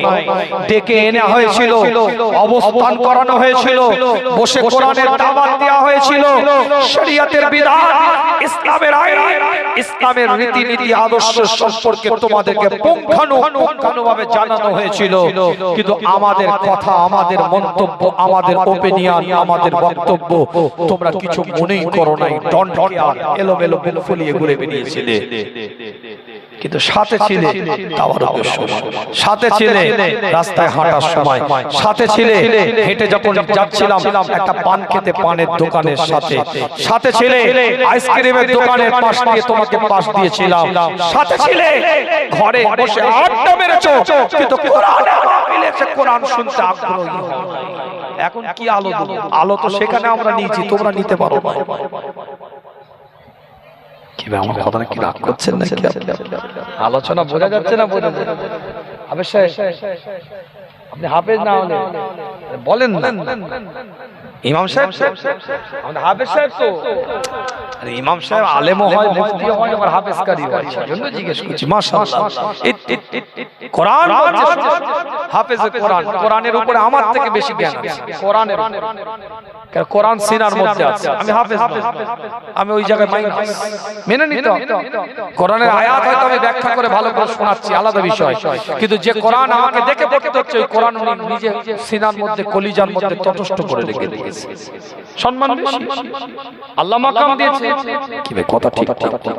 হাফেজদের সম্মান আছে, ইজ্জত আছে, তাজিম আছে, আল্লাহ দিয়েছে। আমার বলতে অসুবিধা কি? আল্লাহ যদি সম্মান দেয়, রাসূলুল্লাহ যদি সম্মান হাদিসে দেয়, আমার বলতে অসুবিধা কি? আলেমের সম্মান আরেক দেয়। আল্লাহ কবুল করেন, সকলে বলেন আমিন। তাহলে জীবনটাকে তৈরি করতে হবে, এই জায়গা জীবন তৈরি করার জায়গা, এই জায়গা শরীয়ত অনুযায়ী জীবনটাকে বানিয়ে নেওয়ার জায়গা। এক একটা বান্দাকে আল্লাহ পাক কবুল করে নিয়ে ওলিদের দরজান আমার আল্লাহ পাক দান করে দিবে। জোরে বলেন না সুবহানাল্লাহ। জোরে বলা যাবে না? আল্লাহ নবী মুহাম্মদ রাসূলুল্লাহ সাল্লাল্লাহু আলাইহি ওয়াসাল্লামের সাহাবা কিতাবটা খুলে দেখেন, আমিরুল মুমিনিন খলিফাতুল মুসলিমিন হযরত ওমর ইবনে খাত্তাব রাদিয়াল্লাহু তাআলা আনহু ঈদগাহে জমিনে ঈদুল ফিতরের নামাজ আদায় করলেন। মসজিদে নববী সংলগ্ন ঈদুল ফিতরের নামাজ আদায় করলেন। মসজিদে নববীর মেম্বারটায় দাঁড়িয়ে রাসূলুল্লাহ যেখান থেকে খুতবা দিতেন, ওমর ইবনে খাত্তাব রাদিয়াল্লাহু তাআলা আনহু খুতবা প্রদান করতে আরম্ভ করলেন। নামাজ আগে আদায় করলেন। ঈদুল ফিতরের তরিকাত নামাজ আদায় করার পরে মসজিদে নববীর মেম্বারটায় দাঁড়িয়ে ওমর ইবনে খাত্তাব রাদিয়াল্লাহু তাআলা আনহু খুতবা দিতে আরম্ভ করলেন। খুতবা দিয়ে তিনি বসে গেলেন। সবাই আনন্দ করে, সবাই খুশি মানাতে থাকে, সবাই আনন্দে উৎফুল্ল হয়ে যায়। আজকে ঈদের দিন, ঈদুল ফিতরের দিন, সমস্ত সাহাবারা আনন্দ করে, সমস্ত সাহাবারে বাচ্চারা আনন্দ করে, নতুন নতুন পোশাক পরিধান করে। ওমর ইবনে খাত্তাব রাসূলুল্লাহর মেম্বারটায় বসে অঝোর মনে রোনাজারি করতে থাকে, চোখ দিয়ে পানির টোশাটা গড়িয়ে যেতে থাকে। পরিবারের লোকেরা জিজ্ঞাসা করে, কেন আপনি কাঁদেন? কেন আপনার চোখে পানি? কেন আপনি রোনাজারি করেন? কেন আপনার চোখ দিয়ে পানির টোশাটা গড়িয়ে যাচ্ছে? কেন আপনি অঝোর মনে রোনাজারি করছেন? কিতাবের রিওয়ায়াতের মধ্যে পাওয়া যায়, পরিবারের লোকেরা জিজ্ঞাসা করে, আজ তো আনন্দের দিন, আজ তো খুশির দিন, ঈদুল ফিতরের দিন, আনন্দ সবাই করছে, আপনি কেন রোনাজারি করেন? ওমর ইবনে খাত্তাব রাদিয়াল্লাহু তাআলা গোটা পৃথিবীর অধিকাংশ যিনি পরিচালনা করে, হযরত ওমর ইবনে খাত্তাব রাদিয়াল্লাহু তাআলা সেদিন পরিবারের লোকদের দিকে তাকিয়ে আওয়াজ দিয়ে চিৎকার দিয়ে বলতে থাকে, আমি ওমরের জন্য রোনাজারি করি। আমার মন আমাকে জিজ্ঞাসা করে, ওমর তুমি এক মাস রোজা রাখলে, আল্লাহ পাক কি তোমার রোজাকে কবুল করে নিয়েছে? আল্লাহ পাক কি তোমার এক মাসের তারাবিকে কবুল করে নিয়েছে? এটা কি তুমি বলতে পারবে? ওমর এক মাস মাস তুমি কিয়ামুল লাইলে দাঁড়িয়ে নামাজ আদায় করলে, সাহরি করলে, তুমি কোরআন তেলাওয়াত করলে, শেষ 10 দিনের বেজোড় রাত সময়গুলোকে তাহাজ্জুদের রাখতে, লাইলাতুল কদরকে তুমি তালাশ করলে, উম্মাহ কি তুমি বলতে পারবে আল্লাহ পাক তোমার ইবাদতকে কবুল করে নিয়েছে, আল্লাহ পাক তোমার জিকিরকে কবুল করে নিয়েছে, আল্লাহ পাক তোমার মুনাকামাকে কবুল করে নিয়েছে? এটা কি তুমি বলতে পারবে? কিতাবের রিওয়ায়াতের মধ্যে পাওয়া যায় ওমর ইবনে খাত্তাব বলে, আমার মন আমাকে এইভাবে জিজ্ঞাসা করে, কিন্তু আমি আমার মনের প্রশ্নের উত্তর দিতে পারছি না, আমি বলতে পারছি না, তাই আমি ওযর নয়নের রোনা জারি করতে থাকি। সেদিন হযরত ওমর ইবনে খাত্তাব রাদিয়াল্লাহু তাআলা পরিবারের লোকদের দিকে তাকিয়ে আওয়াজ দিয়ে বলেছিলেন, আজ তারাই তো প্রকৃত ঈদ মানাবে, আজকে তারাই তো প্রকৃত খুশি মানাবে যারা পৃথিবীর মধ্যে তাদের রোজাকে আল্লাহ পাক কবুল করে নিয়েছে, যাদের আমল আমলকে আল্লাহ কবুল করে নিয়েছে, আজকে তাদের জন্য ঈদের দিন, আজকে তাদের জন্য প্রকৃত আনন্দের দিন, যাদের ইবাদত এক মাসে আল্লাহ পাক কবুলিয়াতের দরজা দান করে দিয়েছে। জোরে বলবেন, আনন্দ তো তারা করবে যাদের এক মাসের রোজা, এক মাসের তারাবিহ আল্লাহ পাক কবুল করে নিয়েছে। খুশি তো তারা প্রকৃত কি জীবন তারা তৈরি করেছে দেখেন, উপদেশ কেমন নিয়েছে চিন্তা করে দেখেন। একটার পর একটা আলোচনা আপনাদের খিদমতে সূরা আয-যারিয়াত থেকে আলোচনা শুরু করেছিলাম, আলোচনা মনে করেছিলাম সূরা বালাদ থেকে কিছু রাখবো, কিন্তু যে পরিবেশ দেখলাম ওখান থেকে আলোচনা শুরু করলাম না, আরো ধিমিয়ে যাবে। একটু ফাস্ট কিছু কথা বলার চেষ্টা করছিলাম আপনাদের খিদমতে। কিতাবটা খুলে দেখেন কি উপদেশ তারা নিয়েছে, কি মাকাম আল্লাহ পাক তাদেরকে দান করেছে, কি মর্যাদা আল্লাহ পাক তাদেরকে দান করেছে। কিতাবটা খুলে দেখেন আল্লাহ নবী মুহাম্মদ রাসূলুল্লাহ সাল্লাল্লাহু আলাইহি ওয়াসাল্লামের দ্বিতীয় খলিফা ওমর ইবনে খাত্তাব রাদিয়াল্লাহু তাআলা রাষ্ট্রনায়ক, রাষ্ট্রপ্রধান, সাম্রাজ্য পরিচালনা করে, গোটা পৃথিবীর অর্ধাংশ পরিচালনা করে। ঈদের রাত্রিরে, চাঁদ রাত্রিরে ঘরের মধ্যে প্রবেশ করেছে, স্ত্রী আওয়াজ দিয়ে বলে ওমর ইবনে খাত্তাবের দিকে লক্ষ্য করে, আগামীকাল ঈদের দিন সবাই নতুন নতুন পোশাক পরিধান করে ঈদগাহের দিকে যাবে, সবাই নতুন নতুন পোশাক পরিধান করে ঈদের ময়দানের দিকে যাবে, নামাজ আদায় করতে যাবে। ওমর ইবনে খাত্তাবকে বলতে থাকে, আপনি তো এখনো আপনার বাচ্চাদের জন্য কোনো কাপড় এখনো তো খরিদ করে এনে আপনি দেন নাই, কোনো বাজার থেকে তো কোনো মার্কেটিং আপনি এখনো করেন নাই, বাজার থেকে কি কিছু কিনে নিয়ে এসেছেন? বাচ্চারা তো শখ করছিল ঈদের দিনে নতুন কাপড়টা পরবে, ঈদের দিনে নতুন পোশাকটা পরিধান করবে, বাচ্চাগুলো তাদের শখ হচ্ছিল। আপনি কি বাজার থেকে কোনো কাপড় খরিদ করে কি নিয়ে এসেছেন?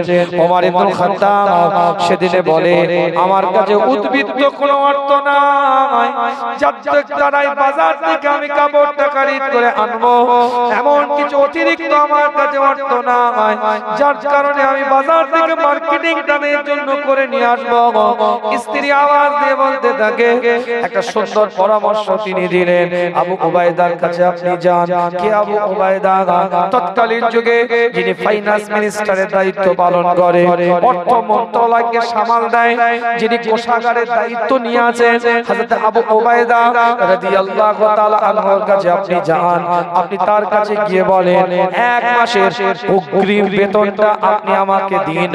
আপনি তার কাছ থেকে অগ্রিম এক মাসের বেতনটা আপনি নিয়ে আসেন।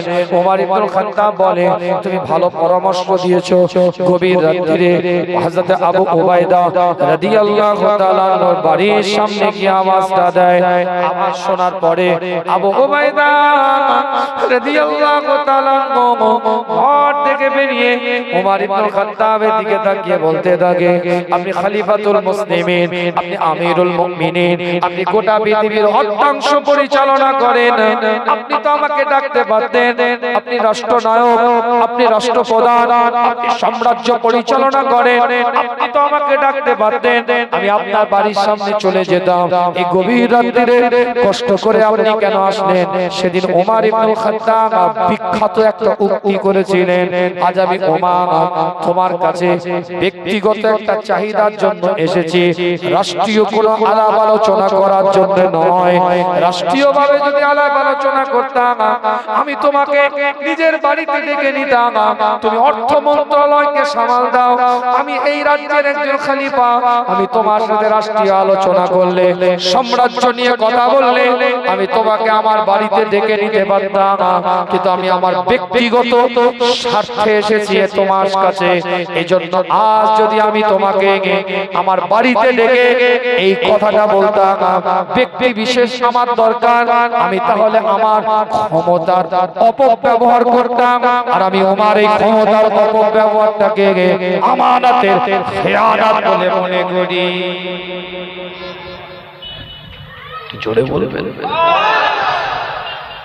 আমি রাষ্ট্রনায়ক, আমি রাষ্ট্রপ্রধান, আমি সাম্রাজ্য পরিচালনা করি, আর এই গোটা সাম্রাজ্যের তুমি কোষাগারের দায়িত্ব নিয়ে আছো। আমি তোমাকে ডাকবো, তুমি আমার বাড়ির সামনে দাঁড়িয়ে যাবে, এটা স্বাভাবিক। কিন্তু ওটা যদি রাষ্ট্রীয় কোনো আলোচনা হতো, সাম্রাজ্য পরিচালনা খেলার ক্ষেত্রে তোমার সাথে যদি কোনো কথোপকথন থাকতো, আমি তোমাকে আমার বাড়ির সামনে ডেকে নিয়ে আলোচনা করতে পারতাম। কিন্তু আমি ওমর আজ তোমার কাছে এসেছি আমার একটা ব্যক্তিগত চাহিদার জন্য। আজ যদি আমি তোমাকে ডেকে নিয়ে কথাটা বলতাম, এটা আমার ক্ষমতার অপব্যবহার করা হতো। পাওয়ার আছে, ডাকলেই আসবে, এই ক্ষমতার অপব্যবহার করাটাকে আমি ওমর আমানতের খেয়ানত বলে মনে করি। এটা দ্বীন, এটা ইসলাম, এটা শরিয়া, এটা কোরআন, এটা ইসলামের আদর্শ, এটা রাসূলুল্লাহর সাহাবাদের আদর্শ, এটা কোরআনের আইনের বিধান, এটা রাসূলুল্লাহ দেখিয়ে যাওয়া পথ রাস্তা। ওমর ইবনে খাত্তাব রাদিয়াল্লাহু তাআলা আনহু সেদিনে আবু উবাইদা রাদিয়াল্লাহু তাআলা আনহুর দিকে তাকিয়ে বললেন, আগামীকাল সকালে ঈদের নামাজ আমি আমার পরিবারের জন্য এখনো কোনো বাজার থেকে, কোনো দোকান থেকে কোনো নতুন কাপড় খরিদ করে দিতে পারি না। তুমি যদি আমাকে এক মাসের অগ্রিম বেতনটা দাও, আমি আমার বাচ্চা কাচ্চা পরিবারের জন্য বাজার থেকে নতুন কাপড়টা খরিদ করে দিতে পারি। আল্লাহর নবী নবী মুহাম্মদুর রাসূলুল্লাহ সাল্লাল্লাহু আলাইহি ওয়াসাল্লামের সাহাবা হযরত আবু উবাইদা রাদিয়াল্লাহু তাআলা চোখ দিয়ে পানির টোশা গড়িয়ে যায়। কি কথা বলে আমিরুল মুমিনিন, কি কথা বলে খলিফাতুল মুসলিমিন, কি আওয়াজ দিয়ে আমাকে কি শোনালো। এখনো পর্যন্ত বাজার থেকে কাপড় খরিদ করতে পারে নাই, এখনো পর্যন্ত বাজার থেকে কাপড় এনে দিতে পারে নাই পরিবারের জন্য। আমার কাছ থেকে অগ্রিম এক মাসের বেতনটা নিতে এসেছে। কি কথা আমাকে শোনালো, কি আমাকে শোনালো। হযরত আবু উবাইদা চিন্তা করে, ওমর ইবনে খাত্তাবের দিকে তাকিয়ে বলতে থাকে, আমি নিজের কানে শুনেছি রাসূলুল্লাহর মুখ থেকে আল্লাহ পাকের খাবার গলাপটা ধরে আল্লাহ নবী আল্লাহ পাকের কাছে দোয়া চেয়েছিলেন। কোন কাবা? যে কাবা সম্পর্কে আল্লাহ নিজে কোরআনের মধ্যে বলছে, সূরার নাম সূরাতুল আল ইমরান, 3 নম্বর সূরার 96 নম্বর আয়াতের মধ্যে আল্লাহ পাক জানিয়ে দেয়, ইন্না আউওয়ালা বাইতি উদিয়া লিন-নাস লাল্লাযী বিবাক্কাতা মুবারাকান ওয়া হুদাল লিল-আলামিন। আমি আল্লাহ এই কাবা বাইতুল্লাহ মানুষের জন্য বরাদ্দ করে দিলাম, পৃথিবীর মধ্যে প্রথম ঘর হিসাবে আমি চিহ্নিত করলাম। আমি আল্লাহ এটা মক্কার মধ্যে বালাদুল আমিনের মধ্যে রাখলাম। এখানে যারা যাবে আল্লাহ পাক তাদেরকে মুবারক বানিয়ে দিবে, ওয়া হুদাল লিল আলামিন। আর আমার আল্লাহ পাক জানিয়ে দেয়, এই জায়গাটাকে আমি আল্লাহ হেদায়েতের কারখানা হিসাবে কবুল করে নিয়েছি। আরো জোরে, আরো জোরে। হযরত ওমর ইবনে খাত্তাব রাদিয়াল্লাহু তাআলা আনহুর দিকে লক্ষ্য করে আবু উবাইদা রাদিয়াল্লাহু তাআলা আনহু জানিয়ে দেয়, পরিষ্কার করে লেখা আছে, আমি নিজের কানে রাসূলুল্লাহর মুখ থেকে শুনেছি আল্লাহর নবী এই কাবার গিলাফটা ধরে আল্লাহর কাছে দোয়া চেয়েছে, আল্লাহ তুমি ওমরের ঈমানটা দাও, ওমরের ঈমানটা দাও। আল্লাহ পাক এই দোয়াটাকে কবুল করে নিয়েছে। রাসূলুল্লাহর দোয়ার ফসলে আল্লাহ পাক আপনার ঈমানের নূরটাকে জ্বালিয়ে দিয়েছে, ওয়াহদানিয়াতের নূরটাকে আল্লাহ পাক জ্বালিয়ে দিয়েছে।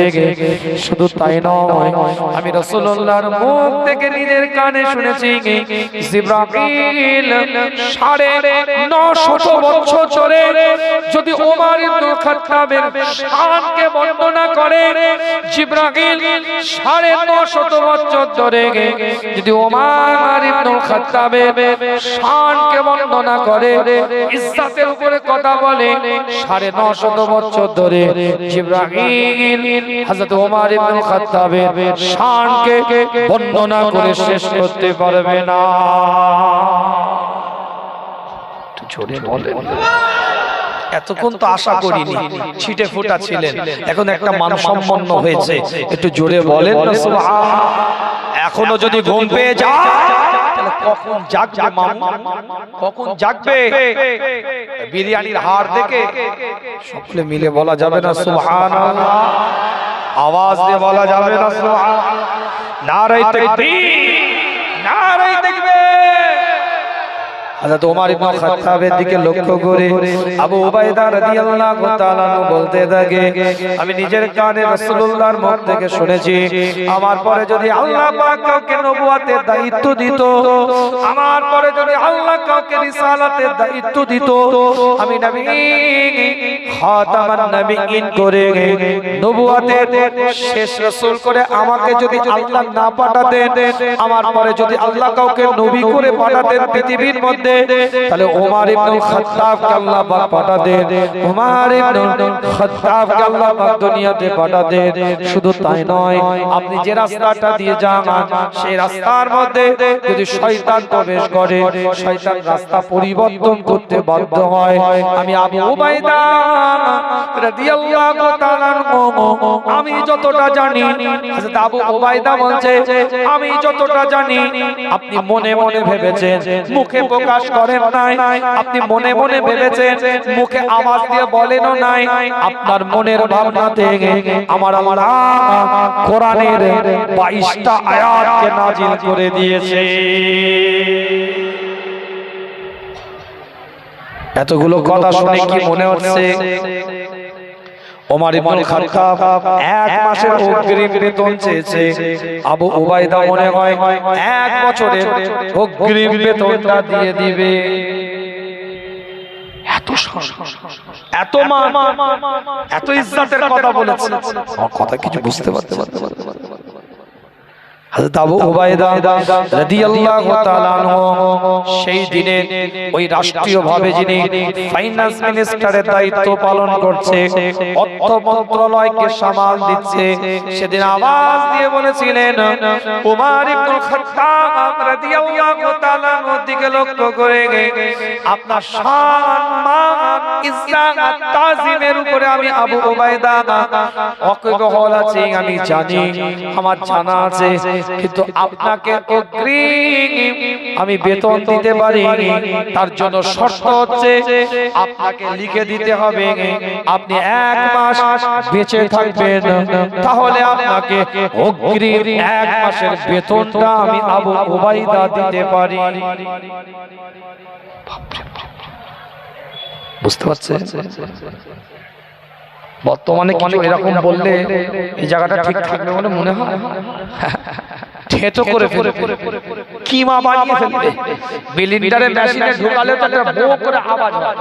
এই কথা বলতে না, মিক্সচার মেশিন কি বলে, বিলিন্ডার মেশিন বলে, চাপিয়ে দিয়ে একটা বো করে আওয়াজ হয়।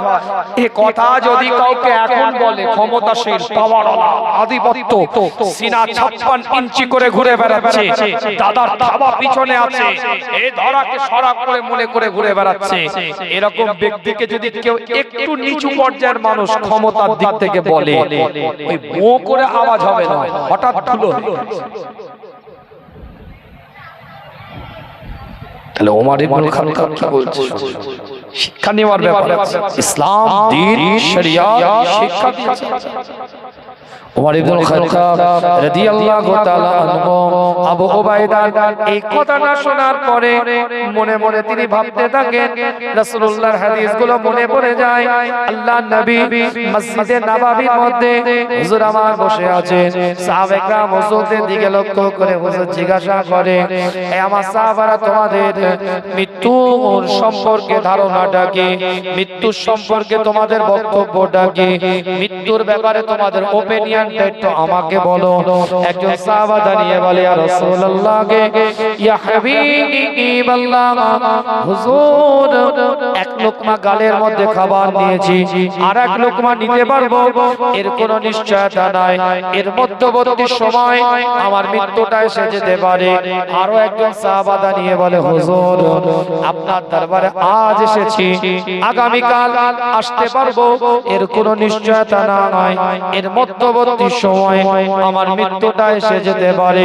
আল্লাহর নবী নবী মুহাম্মদুর রাসূলুল্লাহ সাল্লাল্লাহু আলাইহি ওয়াসাল্লাম জানিয়ে দেয়, না না, তোমরা যে নিঃশ্বাসটা নিচ্ছ এটা ছাড়তে পারবে এর কোনো নিশ্চয়তা নাই, এর মধ্যবর্তী সময় তোমাদের মৃত্যুটা এসে যেতে পারে।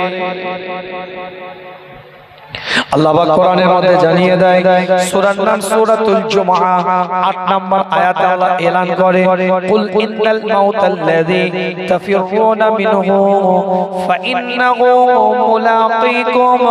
আল্লাহ পাক কোরআন দিয়ে জানিয়ে দেয়, যতই তোমরা নিজেদেরকে মৃত্যু থেকে পলায়ন করার চেষ্টা করো না কেন, মৃত্যুর সামনাসামনি তোমাদেরকে হতেই হবে।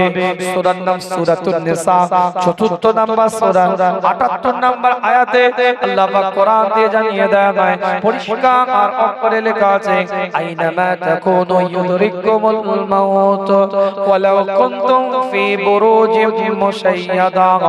সুদূর দুর্গের মধ্যে, সুদূর অট্টালিকার মধ্যে যদি তোমরা নিজেদেরকে আশ্রয় কেন্দ্র বানিয়ে, সুদূর দুর্গের মধ্যে অট্টালিকার মধ্যে গিয়েও যদি তোমরা নিজেদেরকে আশ্রয় কেন্দ্র বানিয়ে ফেলো, মৃত্যু তোমাদেরকে ওখানে গিয়েও পাকড়াও করবে। হযরত ওমর ইবনে খাত্তাব রাদিয়াল্লাহু তাআলা এক একটা ইবারতকে ভাবতে থাকে, এক এক হাদিস ভাবতে থাকে, আওয়াজ দিয়ে নিজের মনকে সান্ত্বনা দিতে থাকে, আমার নিঃশ্বাসকে বিশ্বাস নাই, আমি কি করে এক মাস লিখতে পারি, আমি বেঁচে থাকবো। টুকটুক করে আগে আগে বাড়ির দিকে চলে যাচ্ছে, কোনো বক্তব্য নাই, কোনো ওপিনিয়ন নাই, কোনো আওয়াজ দিয়ে কথা নাই, একটাই চিন্তা করে, আমার পক্ষে সম্ভব নয়, এক মাস আমি বেঁচে থাকবো এটা লিখে দেওয়া। টুকটুক করে বাড়ির দিকে যেতে থাকে, রবের পক্ষ থেকে, আল্লাহ পাকের পক্ষ থেকে জানিয়ে দেওয়া হয়, রাদিয়াল্লাহু আনহুম ওয়া রাদু আন। আল্লাহ তাদের উপরে খুশি হয়ে গিয়েছে, তারা আল্লাহর উপরে খুশি হয়ে গেছে। কেউ কারোর প্রতি অভিযোগ, আল্লাহ তাদের প্রতি খুশি, তারা আল্লাহর প্রতি খুশি। চলে বলবেন যে আল্লাহ এক মাসের বেতন আগে চাইলাম, কি কেন এরকম বলছেন? এটাও আল্লাহর কাছে অভিযোগ দেয় না। ঠিক ঠিক, জীবন তো তারা তৈরি করেছে, মাকাম তো তাদেরকে আল্লাহ পাক দিয়েছে। তাই এক একটা পয়েন্ট থেকে আপনাদের খেদমতে আলোচনা করে গিয়েছি। অনেকে শেষ পর্যায়ে এসেছেন আলোচনা ইতি টানার আগের মুহূর্তে, অনেকে এসে হয়তো বসে ওয়াজ শুনছেন, কিন্তু আপনারা মনে করছেন কি বিষয় নিয়ে ওয়াজ করলাম। সূরা আয-যারিয়াত থেকে আলোচনা শুরু করেছিলাম, সেখান থেকে 4টে আয়াত বলেছি, 55 নাম্বার, 56 নাম্বার, 57 নাম্বার, 58 নাম্বার। আবার সূরাতুল ফুসিলাত থেকে 41 নাম্বার সূরা 33 নাম্বার আয়াত থেকে দলিল দিয়েছিলাম যে জীবনটাকে কিভাবে তৈরি করতে হবে, আল্লাহর রাহে আসার জন্য আল্লাহ কেমন বান্দাকে দাওয়াত দিয়েছে, এই আসার পরে জীবন কেমন হবে। আর এই কোরআনের মাহফিলে বসলে নূরটা কেমন সঞ্চয় হয়, দুটো হাদিস দিয়ে দলিল দিয়েছি। তেলাওয়াতকারী নূর পাবে, তেলাওয়াত শ্রবণকারী নূর পাবে। আবার কোরআন দিয়ে সূরাতুল হাদিদ থেকে 3টে পর পর আয়াতে দলিল দিলাম আপনাদের খিদমতে আপনাদের পীরের আওলাদ 12 নম্বর আয়াত 13 নম্বর 14 নম্বর আয়াত শেষের দিকে এটাই বোঝাতে চাইলাম জীবনে যারা নূরটাকে সংগ্রহ করে নিয়েছে আলামাকা আল্লাহ পাক তাদেরকে দান করে দিয়েছে মর্যাদা তাদেরকে দান করে দিয়েছে নিয়ামত তাদেরকে দিয়ে দিয়েছে এক একটা দলিল দিয়েছে আপনাদের খিদমতে এক একটা ইবারত নিয়ে আলোচনা করে গিয়েছি আপনাদের খিদমতে স্পষ্ট কথা আপনাদের কাছে যাকে দ্বিতীয় ওমর বলা হতো ওমর ইবনে আব্দুল আজিজ উমাইয়া পিরিয়ডের শাসক ছিলেন ওমর ইবনে আব্দুল আজিজ যাকে দ্বিতীয় ওমর বলা হতো যিনি প্রথম মুজাদ্দিদ ছিলেন উমাইয়া পিরিয়ডের শাসক কিতাবটা খুলে দেখেন এই ওমর ইবনে আব্দুল আজিজ ঘরের মধ্যে প্রবেশ করেছে নিজ কন্যার দিকে লক্ষ্য করে আওয়াজ দিয়ে বলতে থাকে আমাদের জন্য একটু খানা আয় মা আমার জন্য একটু পানি দে মা আমি তৃষ্ণার্ত মা আমাকে একটু পানি দে মা আমি পিয়াসা অবস্থায় আছি আমাকে একটু পানি দে মা আমি ক্লান্ত আমাকে একটু পানি দে সব কথা তার মেয়ে শুনতে পাচ্ছে ওমর ইবনে আব্দুল আজিজ রাষ্ট্রনায়ক রাষ্ট্রপ্রধান সাম্রাজ্য পরিচালনা করে সব কিছু শুনতে পায় তার কন্যা কিন্তু কোন রকম আওয়াজ দেয় না কোন রকম জবাব দেয় না কোন রকম মুক্তি টানে না তিনবার যখন বলেছে মা আমি ক্লান্ত তোর পিতা আমি তৃষ্ণার্ত তোর পিতা আমাকে একটু পানি দে পিয়াস পেয়েছে মা স্ত্রী হাতে করে পানির জায়গা নিয়ে সামনে দাঁড়িয়ে আছে স্ত্রীর দিকে তাকিয়ে বলে তোমার হাতে পানির পাত্র কেন কে স্ত্রী উমাইয়া পিরিয়ডের একজন ব্যক্তিত্ব তার নাম ছিল ফাতিমা একজন আল্লাহ পাকের নেককার বান্দি আল্লাহ পাক এমন ভাবে কবুল করেছিলেন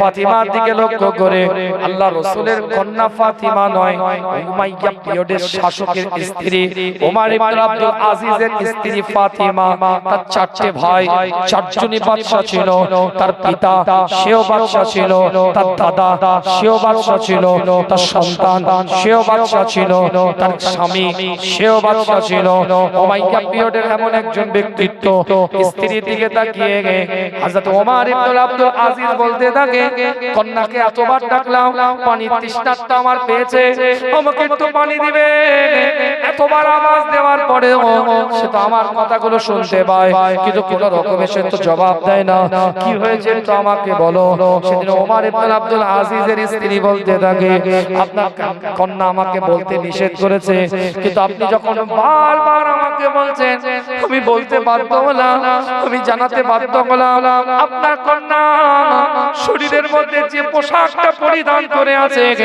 যে কাপড়টা পরে আছে ওই কাপড়টার যে পায়জামা এই পায়জামাটা এতটাই ছিদ্র হয়ে গিয়েছে কোন প্রাপ্ত বয়স্ক মেয়ে তার বাপের সামনে দাঁড়াতে লজ্জা পাবে তার সতর্ক উন্মুক্ত হয়ে যাবে তাই আপনার মেয়ে আপনার ডাকে আওয়াজ না দিয়ে ঘরের মধ্যে চুপ করে বসে আছে উমাইয়া পিরিয়ডের শাসক দ্বিতীয় ওমর যাকে বলা হয় ওমর ইবনে আব্দুল আজিজ সিজদার মধ্যে লুটিয়ে যায় মাথাটাকে নত করে দিয়ে আল্লাহর দিকে তাকিয়ে বলতে থাকে আল্লাহ তোমার এই বান্দাকে তুমি যে হালে রেখেছো তোমার বান্দা সেই হালে তোমার উপরে খুশি তুই জোরে বলে না মেয়েও সেই রকম কন্যা পিতা সেই রকম পিতা ওই হালেও বলছে আল্লাহ তোমার প্রতি আমার কোনো অভিযোগ নাই তুমি যে হালে আমাকে রেখেছো ওই হালে তোমার বান্দা তোমার উপরে খুশি জোরে বলে আল্লাহ পাক কোরআনের মধ্যে জানিয়ে দেয় দলিল দিয়ে আবার সূরার নাম সূরাতুল বাকারা সূরার নাম সূরাতুল বাকারা কিতাবটা খুলে দেখেন পরিষ্কার করে লেখা আছে দ্বিতীয় নাম্বার সূরা 207 নাম্বার আয়াতের মধ্যে আল্লাহ জানিয়ে দেয় ওয়া মিনান নাসি মান ইয়াশরি নাফসাহু বিতিগা মারাদাতিল্লাহ ওয়াল্লাহু রাউফুম বিল ইবাদ জোরে বলেন আল্লাহু আকবার আরো জোরে বলেন আল্লাহু আকবার আল্লাহ কোরআনুল কারীমের মধ্যে পরিষ্কার করে জানিয়ে দিয়েছে পৃথিবীর মধ্যে এমন কিছু ব্যক্তিত্ব আছে ওয়ামিনান নাসি মাইয়াশরি নাফসাহু ইবতিগা মারাদাতিল্লাহ পৃথিবীর মধ্যে এমন কিছু ব্যক্তিত্ব আছে যে ব্যক্তিগুলো যে নিজেকে আল্লাহকে খুশি করার জন্য রবকে খুশি করার জন্য মাওলাকে খুশি করার জন্য পরওয়ারদিগারকে খুশি করার জন্য নিজেদেরকে বিলিয়ে দেয় পৃথিবীর মধ্যে এমন কিছু ব্যক্তিত্ব পৃথিবীর মধ্যে আছে যেমন আল্লাহ কিছু খুশি এই খুশির জন্য বিলিয়ে দিয়ে কিতাবটা খুলে দেখেন ইতি টানব আলোচনা আপনাদের খিদমত থেকে শেষ কথা বলি আপনাদের খিদমতে আল্লাহ পাকের একজন বান্দী কাবা বাইতুল্লাহটাকে তাওয়াফ করে এই মায়েরা তোদের জন্য একটা ছোট্ট করে কথা বলে দিয়ে যায় আল্লাহ পাকের কাবা বাইতুল্লাহ তাওয়াফ করতে গিয়ে হযরত আসওয়াদের চুম্বন দেয় মাকামে ইব্রাহিমের গা দিয়ে হাতিমের পাশ দিয়ে রুকনে ইয়ামিনের পাশ দিয়ে টুকটুক করে তাওয়াফ করতে থাকে মুনতাসিমের সামনে দাঁড়িয়ে হাত তুলে দোয়া করে মিজাবের সামনে দাঁড়িয়ে হাত তুলে দোয়া করে আল্লাহ পাকের ওই বান্দে আল্লাহ পাকের কাবা বাইতুল্লাহ আল্লাহ পাকের কাবা বাইতুল্লাহ তাওয়াফ করে তাওয়াফ করতে করতে আল্লাহ পাকের কাবা বাইতুল্লাহ দিকে তাকিয়ে বলে হে রব্বুল কাবা এই কাবার খোদা এই কাবার আল্লাহ হে রব্বুল আলামিন হে মাওলা তুমি যে হালে আমাকে রেখেছো ওই হালে তোমার বান্দী তোমার উপরে খুশি হয়ে গেছে তুই জোরে বলে সকলে মিলে বলা যাবে না কিতাবের রিওয়ায়াতের মধ্যে পাওয়া যায় একজন ব্যক্তি গিয়ে তাকে জিজ্ঞাসা করে তুমি বারবার এই কথা কেন বলো এই আওয়াজ দিয়ে কেন এই কথা বলতে থাকো এই কথা কেন তুমি বারবার বলো যে তোমার আল্লাহ আর তুমি রবের দিকে তাকিয়ে কথা বলো যে আল্লাহ পাক তোমার বান্দী তুমি যে হালে খুশি সেই হালে খুশি আছে কি এমন পরিস্থিতি দিয়ে সময় কাটাচ্ছো তুমি কি এমন সিচুয়েশন তুমি ক্রিয়েট করেছো কি এমন পরিস্থিতির মধ্যে দিয়ে তুমি টাইম কাটাচ্ছ একটু বলো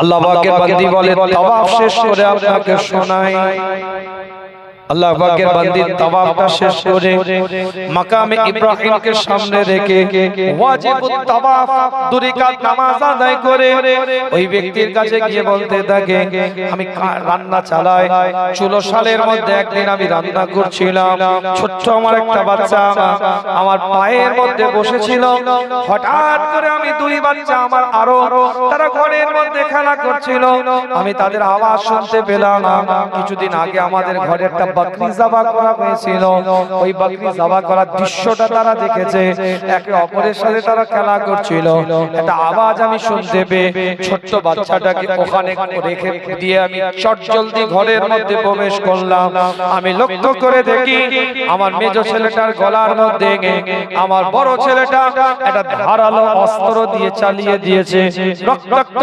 জমিনের উপরে মৃত অবস্থায় বাচ্চাটা পড়ে আছে আমি মা আমার বড় ছেলেটাকে খুঁজতে বেরোলাম কোন জায়গায় সে লুকালো কোথায় গিয়ে সে নিজেকে ছুপিয়ে রাখলো আমাদের পরিবারে যেখানে কাঠ রাখা থাকে কিছু লাকড়ি রাখা থাকে সেই কাঠ রাখা লাকড়ি রাখার জায়গায় গিয়ে দেখি উদ্ভিদ জ্বালানির কাঠ যেখানে থাকে সেখানে আমার বড় ছেলেটা নিজেকে ছোপাতে গিয়েছিল একটু লুকাতে গিয়েছিল সে কিন্তু সেখানে বিষাক্ত সাপ একটা দংশন করেছে এই বিষাক্ত সাপের দংশনে সে মৃত আমি তোকে দেখতে পাই আমি মা দুই বাচ্চাকে ঘরের মধ্যে নিয়ে আসি ঘরের মধ্যে আমি দুই বাচ্চাকে রেখে দিই হঠাৎ করে আমার মনে পড়ে যায় ছোট্ট বাচ্চাটাকে আমি তো চুলো শালে রান্না ঘরে ওখানে রেখে দিয়ে এসেছিলাম আমি মা আমি চটজলদি তাড়াতাড়ি তড়িঘড়ি করে কই রান্না ঘরে প্রবেশ করলাম আমি লক্ষ্য করে দেখি আমার বাচ্চাটা আগুনের মধ্যে পড়ে গিয়ে দাও দাও করে পড়ছে আমি মা 3 বাচ্চাকে একসাথে মৃত দেখেছি, আমি মা 3 বাচ্চাকে একসাথে গোসল করতে দেখেছি, কাফন পরাতে দেখেছি, জানাজা পড়াতে দেখেছি, দফন করতে দেখেছি।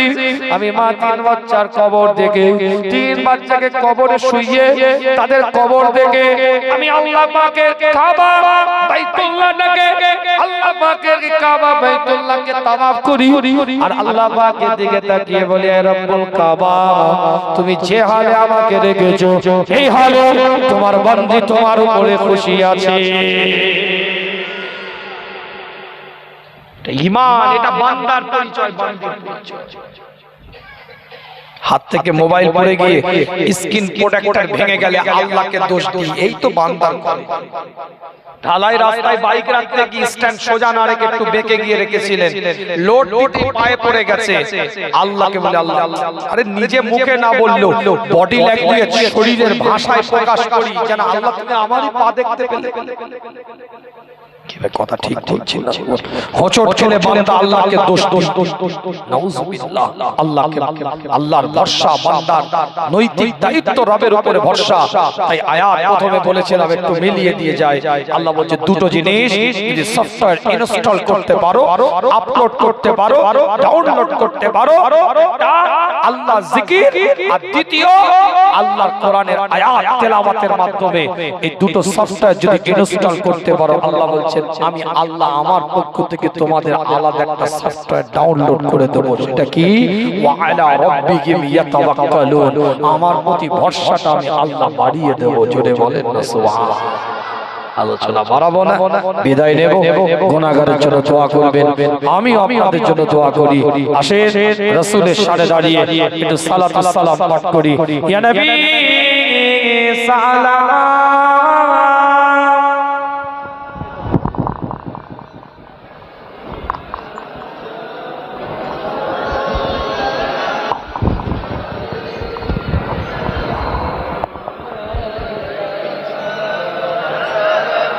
মাশাআল্লাহ। সকলে একটু তাকবীর দেন, নারে তাকবীর, নারে তাকবীর। হযরত মাওলানা মুফতি সিবগাতুল্লাহ ফাতিহি সাহেব, নারে তাকবীর। মাশাআল্লাহ। আমাদের ঘরের পীর আল্লামা কালিমুল্লাহ সিদ্দিকী চাচাজান হুজুর পীর কেবলার একদম কাছে থেকে হাতে গড়া সন্তান, একদম পরিবারের বাচ্চার মতন মানুষ আমার ভাই এসেছে আলোচনা করা। গুনাহগার বিদায় নিয়ে আপনাদের খেদমত থেকে ছোট্ট করে একটা শুধু কথা বলে নিই। আমরা সিলসিলায়ে ফুরফুরা শরীফ, সিলসিলার মাসলাক নীতি আদর্শের মানুষ, কথা ঠিক ঠিক মাসলাকের উপরে মজবুত হন, মাসলাকের উপরে মজবুত হন। ফুরফুরা শরীফ একটা গ্রামের নাম। এই ফুরফুরা শরীফে ABCD XYZ রাজনৈতিক দলের নেতা কর্মী থাকতে পারে, পীরজাদা পীর সাহেব হুজুরও রাজনীতি করতে পারে, এটা তার গণতান্ত্রিক সাংবিধানিক অধিকার। কিন্তু ফুরফুরা শরীফ বিগত দিন রাজনীতি মুক্ত, মাসলাক বিগত দিন রাজনীতি মুক্ত, উসুল বিগত দিন রাজনীতি মুক্ত, এখনো রাজনীতি মুক্ত, আগামীতেও রাজনীতি মুক্ত থাকবে। মাসলাক নীতি আদর্শে কোনো কালার নেই, কোনো রং নেই, কোনো ঝান্ডা নেই, কোনো জার্সি নেই। যে বা যিনি রাজনীতি করছেন তার রাজনৈতিক সিস্টেম আপনার ভালো লাগলে আপনি নেবেন, এটাও আপনার গণতান্ত্রিক অধিকার। কিন্তু দরবার রাজনীতির সাথে কোনো যুক্ত নয়। আপনি আমাকে ইডেন গার্ডেন IPL খেলা হচ্ছে, ওখানে আপনি আমাকে দেখতে পেলেন, কিংবা একজন আমি খেলা দেখতে গিয়েছি, ছবিটা তুলে ফেসবুকে আপলোড করে দিল, ভাইরাল হয়ে গেল। ফুরফুরার হুজুর আমার নাম ধরে বলছে অমুক ব্যক্তি ইডেন গার্ডেনে খেলা দেখতে গিয়েছে। কিছুদিন আগে সল্টলেক যুব ভারতী প্রাঙ্গণে স্টেডিয়ামে মেসি এসেছিল। এখন মেসিকে দেখার জন্য মেসির মতন একটা জার্সি পরে আমি চেয়ারে বসে আছি। তাহলে আমি স্টেডিয়ামে ইডেনে গিয়েছি, আমি গেছি, আমি ফুরফুরার মাসলাক আমার সাথে ইডেনে যাইনি, ফুরফুরার নীতি আদর্শ যুব ভারতী প্রাঙ্গণে যাইনি। ব্যক্তি আমি ইডেন গার্ডেনে IPL দেখছি, ব্যক্তি আমি সল্টলেক স্টেডিয়ামে মেসিকে দেখছি, আমি দেখছি মাসলাক নীতি আদর্শ যাইনি। ঠিক ওই রকম যে বা যিনি রাজনীতি করছেন, ব্যক্তি তিনি রাজনীতি করছেন দল তৈরি করে, ব্যক্তি তিনি কোন দলের সাথে জয়েন করে রাজনীতি করছেন। দরবার মাসলাক নীতি তার সাথে রাজনীতির জায়গায় যায়নি। আপনার রাজনীতি তার ভালো লাগলে আপনি নেবেন, এটা আপনার রাজনৈতিক জায়গা থেকে আপনি তাকে সমর্থন করছেন, মাসলাকের জায়গা থেকে নয়। কথা বোঝাতে পারলাম? দরবারে ফুরফুরা শরীফের দিকে রাজনৈতিক চশমা চোখে দিয়ে তাকাবেন না, তরিকাতের চশমা চোখে দিয়ে তাকান, তাসাউফের চশমা চোখে দিয়ে তাকান, ইলমে বাতিনের চশমা চোখে দিয়ে তাকান, মুরাকাবা মুশাহিদা তাসকিয়া নফসের চশমা চোখে দিয়ে তাকান, হাকিকাতে ইউসুফি, হাকিকাতে নসুবি, হাকিকাতে সালাত, হাকিকাতে কাবা চশমা চোখে দিয়ে তাকান, জুহুদের মাকাম, শুকরের মাকাম, ইনাতের মাকাম, সবরের মাকাম, তাওয়াক্কুলের মাকাম, এই চশমাগুলো তরিকাতের, সেই চশমা চোখে দিয়ে ফুরফুরা শরীফের দিকে তাকান। আল্লামা রুহুল আমিন তৈরি হয়েছে, নেসারউদ্দিন তৈরি হয়েছে, ডাক্তার শহীদুল্লাহ তৈরি হয়েছে, আব্দুল আজিজ তৈরি হয়েছে, আব্দুল মামুন তৈরি হয়েছে, আব্দুল মুমিন তৈরি হয়েছে, আপনার ছেলে আল্লাহর ওলি তৈরি হয়েছে। জোরে বলেন ইনশাআল্লাহ।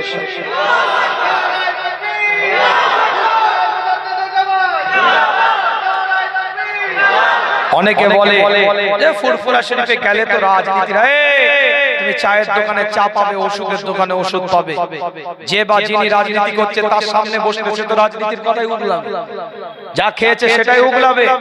তরিকাপন্থী তাসাউফপন্থী মানুষের কাছে যাও, এখনো দরবারে হায়াতে আছে, যাদের সোহবতে বসলে খোদার কসম রাসূলুল্লাহ দিদার পেয়ে যাবে। নারে তাকবীর, আল্লাহু আকবার।